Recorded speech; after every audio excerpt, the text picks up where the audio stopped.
number of years ago, there was a young man doing a Ph.D. in history at La Trobe University, and he needed to make some money. He went on and grabbed himself a mowing run, and I think he ran up a bill of $24. He needed to invest, and the rest is history. His name is Jim Penman, and he joins us on TheInformer. Jim, welcome. Yeah, good to be here. Now, I cannot believe that you had the temerity to take a huge risk and invest the sum of $24 to start his part-time career. Well, I don't know if it was brave. I actually had no income and no way to make a living, and I was deeply in debt, and I was newly married. So what on earth do you do when you don't have any useful skills? Wow. I mean, I had nearly a Ph.D. in history, and not much in that, is there? Well, look, you've managed to turn that part-time job, though, into quite a career. Tell us, what happened then? When did it start gathering some momentum and to become the business it is today? Well, I've been mowing lawns and gardening for quite a few years, in fact, since 1970. And it was only in 1982 when I finished my PhD, or was getting close to it, and realized there were absolutely no prospect of a job in any kind. My ideas were far too radical, and they were out of anything. Anybody could possibly employ anybody to be an academic, which is what so I turned my part-time job into a full-time business. And it was pretty tough in the beginning, and I was working long hours and living on almost nothing, and but it just worked. It started to grow. I was going to say it was a classic example of necessity breeding this invention, this idea to create a network of franchisees that would go out there and do the best possible job under a brand that has resonated for quite some time, Jim's Mowing. When did it start to gather the sort of energy that we see today? Well, it took me 7 years to franchise, and that was really only in defense against another company, VIP, that was franchising, came into the state, and right. I just feared that they'd crush me, so I franchised in self-defense. But I had no idea. Somebody asked me when I first started off, how it might work, and I said, well, look, if it really works well, eventually I could have maybe 100 franchisees. And by the end of the first year, I had like 60, and people were starting to come from interstate, and I thought, this is crazy. See, I never really had much of a vision of the size of it. I just had one determination. I was going to make my franchisees into raving fans. That was the only idea that I had. And I thought, focus on that, the best contract, the best support, the best systems, everything to make my franchisees happy.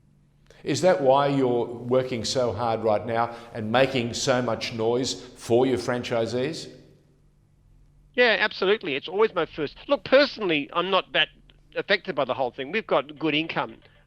We're in positive and so forth. But my franchisees are hurting really badly. But I mean, I'm very close to them too. I mean, I have nearly 4,000 franchisees. Every single one of them has my personal email address and phone number. And they can ring me anytime, and they do. So what you're telling us is you have a huge investment, not only in the fact that there's money in there, but it's time and energy, and you've offered yourself up, and it's part of that deal that you've done. Yeah, look, to me, Jim's is like a family. It's extended family. I mean, we've had people commit suicide in the past, and you really feel it. It goes right through the network. We're very connected to each other. Well, talk to me about morale at the moment. What are they all feeling?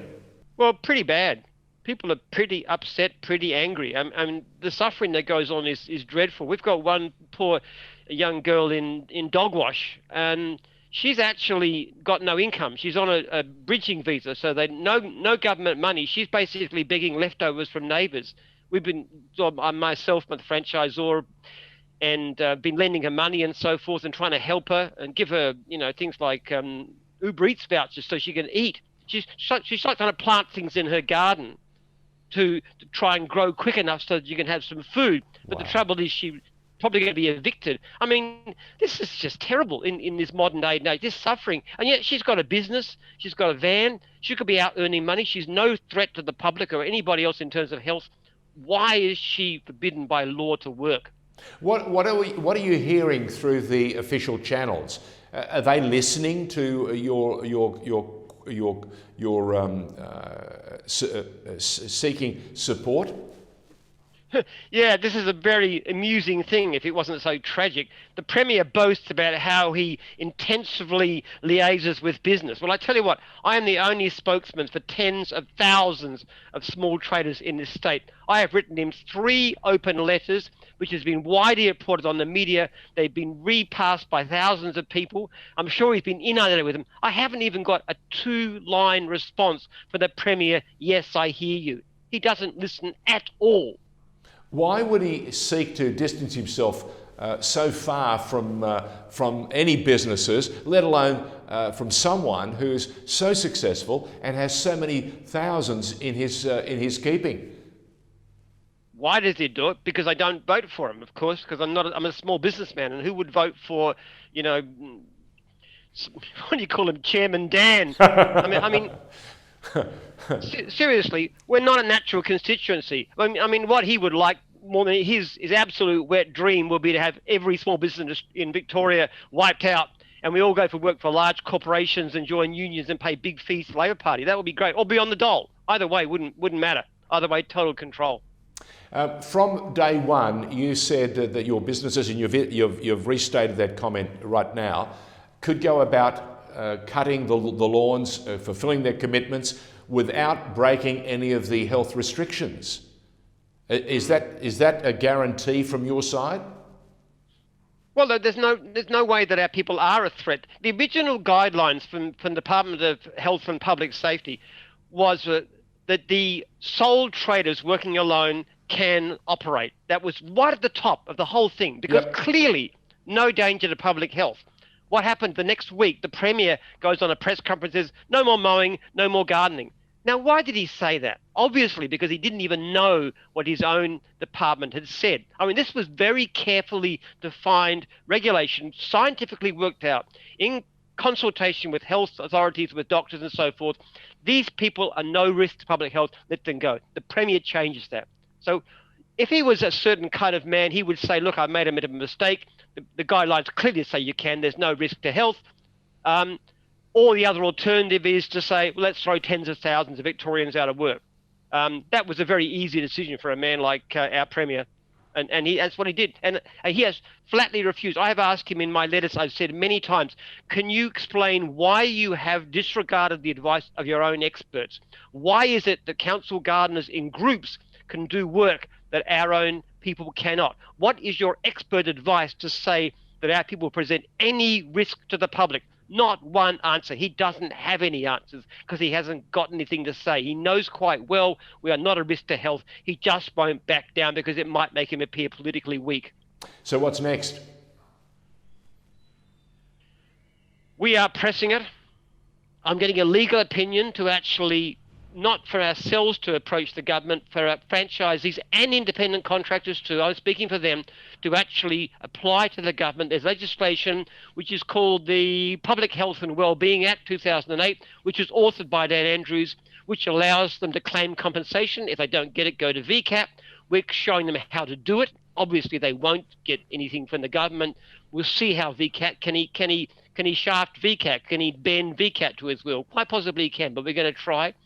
The other thing that is going to happen, I can tell you quite clearly, is people are not going to put up with this eventually. And I know several of my franchisees already said, we're going back to work Monday week. He can try and shut us down till Christmas.